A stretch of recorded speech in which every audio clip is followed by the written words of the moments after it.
Hello and welcome to another podcast of Father and Joe. I'm Joe Rocky here with Father Boniface. And Father, I wanted to continue along the conversation we were having about why people are turning away from just faith and religion in general throughout this country. And knowing that it's not one answer for fits all, as you mentioned at the beginning of the last episode, there's no just blanket answer. But in a macro sense, we are able to identify a couple of things. You'd mentioned before that people constantly want to replace the old with the new. It's part of how things are. It's how technology is. We can make a safer helmet for our football players. They should put that on instead of the old one so they don't get hurt as much. Okay, that makes sense. We understand that. But when it comes to some of the basic truths about people, the there's a reason that these so-called ancient religions are still around, and there's a simple fact that says there's too much to just grasp even in an entire lifetime about the internal truths that that are inherent from nature and from God, from just a humanistic standpoint, before we even dive into the spiritual truths on top of them. There's just so much out there, and it takes a lot of time and a lot of thinking to get to this point. And for better or worse, we have this mentality of not being able to assess things correctly, particularly risk. That's just a people problem. And we see one scary thing, even if the likelihood of it happening is incredibly low, because it was so scary, it's on the forefront of everyone's mind. To give an example of that, the likelihood of your kid getting abducted in a Walmart is astronomically low, but the fear of what that would be if it happened to you is off the charts high. So that's why we have developed systems that are developed just specifically in case something like that would happen, because it is so horrific, but the likelihood again is so low. So it's those types of events that people can point at nearly everything with a long enough time span. Predominantly religions is what I'm talking about here, because as you've mentioned, every person is flawed, and over a long enough time span, inevitably a mess up's going to happen. Now, obviously, some are much worse than others, and I'm not trying to diminish anything of that, but that's where another mental block that people can have about why they wouldn't want to engage, that we touched in before, that they see essentially the sins of the people who are supposed to be in charge. Why would I want to follow that? And the truth of the matter is that just because someone messed up one thing doesn't mean the rest of their works are wrong. You can go out and take Pete Rose for example, one of the best baseball players of a generation. Yes, the guy betted on baseball, and that was very wrong. But he can still teach you how to hit a baseball and how to steal a base.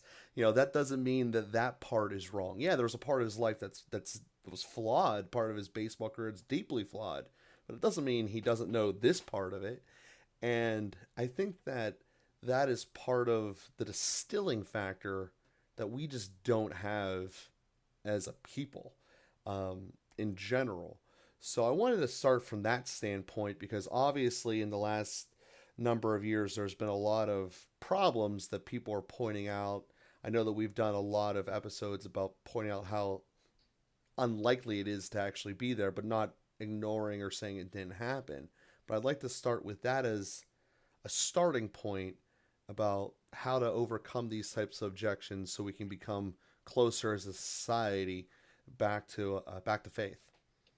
Yeah, you made some great observations, and I think really important insights for us to reflect on about how our fear of something can be disproportionate to its likelihood but because of the consequences is so horrific that we want to do everything we can to prevent it. I always think about that in terms of airplane travel. You know, people are like terrified to get on an airplane, but it's much more likely that you'll die in a car accident.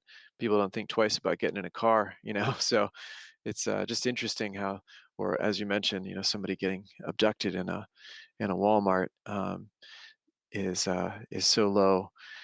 But yeah, it's interesting how we get those kind of cognitive distortions. And on the one hand, we want to, you know, help people move that in line with reality. Um, and we've developed so much, seems to me, so much stranger danger, as they call it, because of some of those cognitive distortions. Also, you know, we hear about these things.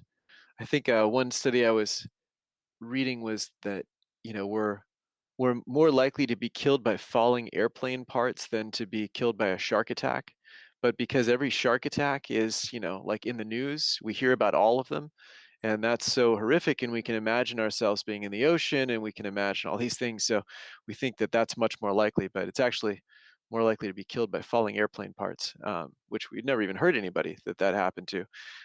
So anyway, there's just these kind of interesting things that float around, and getting in touch with the reality of the situation is so important.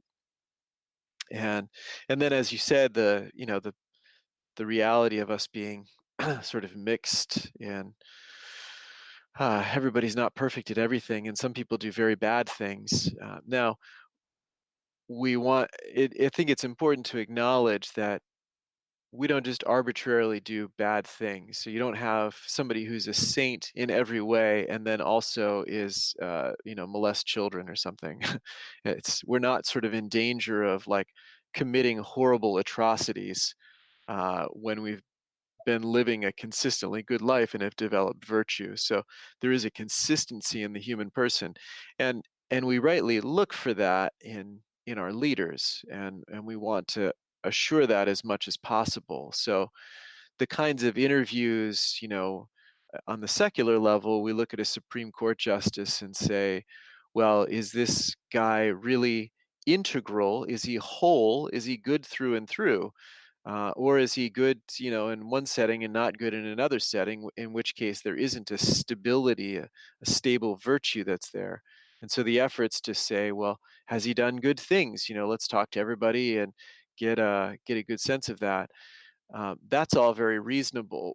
What becomes a little bit less reasonable is looking at something that you know, somebody did 30 years ago or 35 years ago, or something that somebody did as a teenager or in the worst point in their life, that we don't give any room for redemption is really problematic. Now again, there are some things, and that's how some of the stuff with the clergy, handling clergy who have been accused or committed some sexual abuse, the idea that pedophilia isn't something you can fully recover from, that there is a weakness there that persists. So there are some exceptional cases, but just because somebody said something bad or, you know, even did something bad many years ago doesn't mean that that person is forever then untrustworthy. And we can be so condemning as a culture. I mean, just perpetually condemning uh, in those some of those situations. So I think that has become a trend that we have to look at least. I think it those questions need to be asked, and the questions and the answers are not simple. So I don't even want to present them that way. But then, in a broader sense, you know, can the church that doesn't have maybe good processes for the formation and choice of clergy, uh, that was the case more so. There was a point that we needed to be more careful and we didn't realize it. And so there were some bad choices that were made. And that process was flawed. That process has been changed, developed significantly. But do we say, oh, well, a church that can't instill a good process about the selection for clergy doesn't have anything to say about morality, or doesn't have anything to say about meaning in life, doesn't have any wisdom to offer? So that's very reductivist in a way that's not uh, I think, coherent and not in tune with reality. Uh, it's understandable that somebody who's hurt by the church and a representative of the church would be very hesitant to take anything in. I fully appreciate that, but it's reductionist. It's not. There's some thinking there that needs to be looked at more clearly and addressed. So that all fits, in fact, into the coherent teaching of the church. The church does not proclaim herself to be perfect in some of those human processes. So there's no claim of that. The church does claim perfection or uh, impeccability in terms of teaching on faith and morals.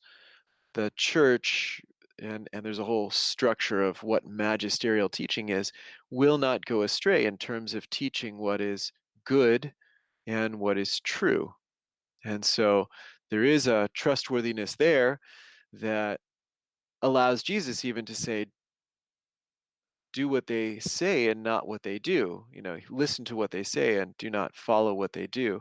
So there's a way that human, flawed sinners can make up a church that teaches truth, and yet individuals have individual failures. So again, there's some nuance, there's some complexity there. And my concern is always whether people are even willing to enter into that complexity, and they just want such simple answers. And the reality is, you're not going to find any institution that doesn't have serious flaws. You're not going to find any other institution which is flawless in terms of teaching truth and morals. So that's our claim, really. We don't claim to be flawless in any other aspect. We do claim that we have saints, that saints have been formed by living out the teaching of the Catholic Church, and we have a whole huge list of those that we hold up for public example and public veneration.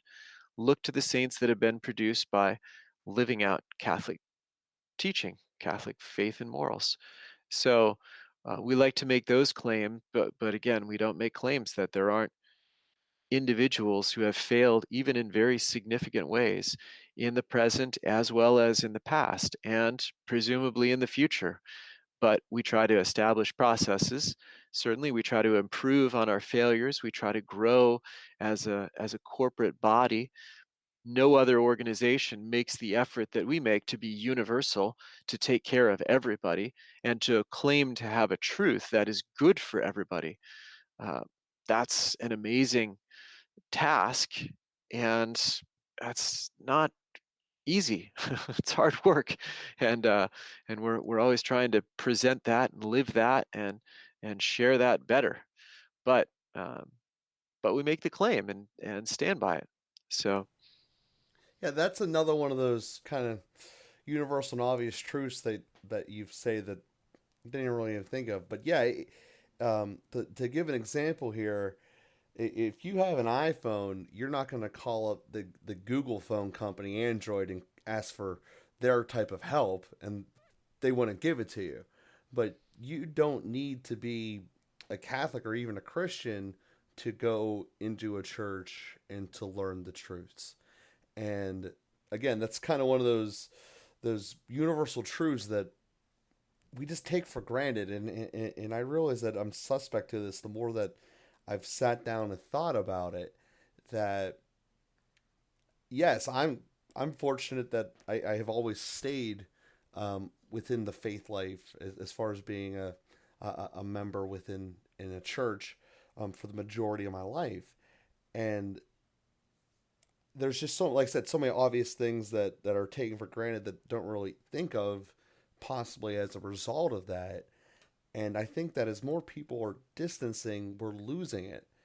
You said something in a couple of podcasts ago at the end of it that was um, so easy and obvious that, but important that we don't even we take it for granted, which is that people are made for human relations. We are a social people, and I think that going along the topic of what you just brought up about us reducing things and not looking at the nuances, that even that element, that everything within our being is built to be in groups and to have relationships with each other. But because we're not willing to dive into the nuances or complexities about an issue, we're so quick to judge about whether or not what is upsetting us in the current moment is even true. There's so much of just, I don't want to learn the facts. I don't want to dive into the nuances and the truth here. We just want to have blank outcome happen because that's what we said in this 30 seconds. And 3 years from now, it'll be completely different. Um, Again, a caution tale to wanting everything that's new. Um, that doesn't work. But it just perplexes me that this is a problem. I guess in a core sense, as I tried to bring up in the prior week's episode, is that it seems so obvious, but it's also because I'm in a faith life that it looks so obvious. And in a certain sense, I feel like I'm trying to teach someone how to ride a bike that has never even seen a bike, let alone be on one and trying to pedal fast.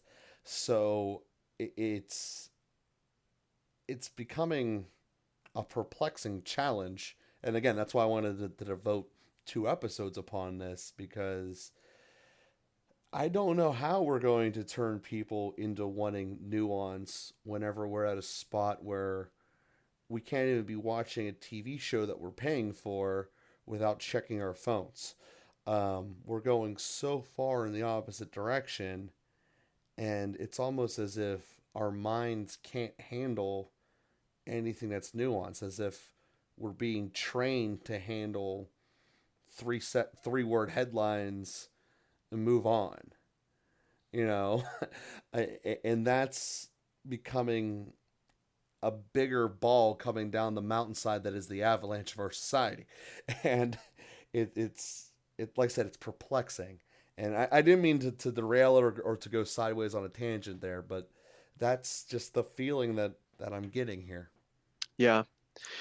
Yeah, and I don't know any other way to address all of that than to do the kinds of things that we're doing, to share what we can, share our conversation, which is certainly a little deeper than people are generally having, to share that within our own circle of friends and family, and to reinforce thinking through things in important ways, thinking through big questions, questions of life and death, and questions of meaning, of existence, and of suffering. I think are important questions to think through, talk through. So spreading those ideas, admitting our own limitations and thinking about them so that we consult wisdom from elsewhere. I would start with one's own religion, I suppose, what you have easy access to. I would propose that Christianity has the fullest answer to all of that and the way to live it. And so, obviously, propose Christianity to everybody. But just starting with the questions and reflections with areas that are close to us. If you are a different religion, talk to your own pastor. Get started with that conversation, and it helps. It helps a lot.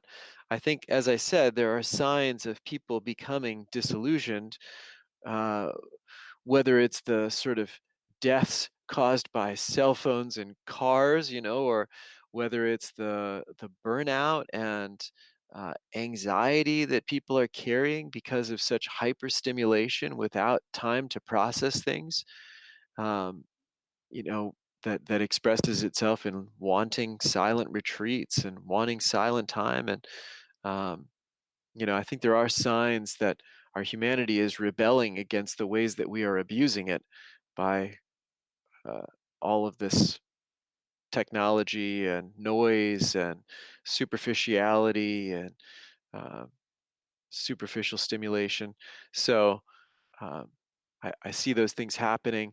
As I think, as Catholics, Christians, we should be ready and reaching out to people before that happens to them, before they get burned out, before they seek out solutions which will be only partial solutions, and will ultimately leave them wanting again, that we should reach out and offer what we have.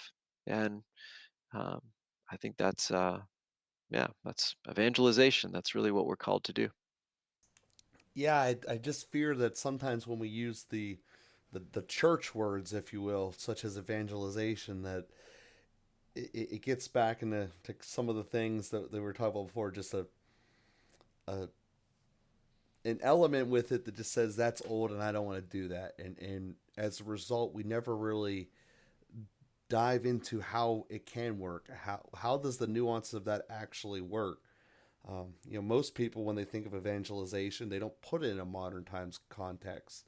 They hear about the the disciples in the gospel going out with just their sticks and no sandals and hoping every villager's nice to them or leaving.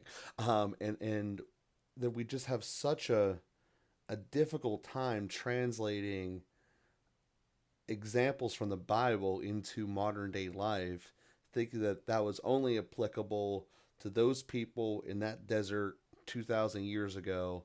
And we're so far different from those guys. How could it matter? But at the end of the day, as you said, the spirituality, the truths of the spirit, and the truths of the morality, in many ways, are the basic fundamental blocks of society, and they have been perfected through lifetimes of studying and research and meditation.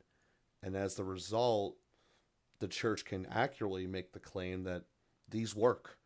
If you sit down and actually follow them, you follow don't murder each other, don't try to steal each other's goods, don't cover what each other wants, don't lie.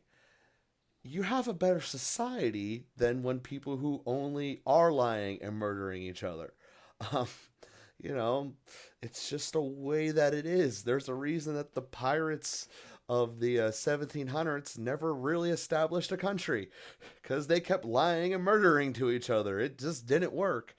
Um, so it's something that's basic, but we're missing the nuances of it. So, Father, I do want to give you a chance to give the final word here in today's episode, as we conclude and move forward into next week.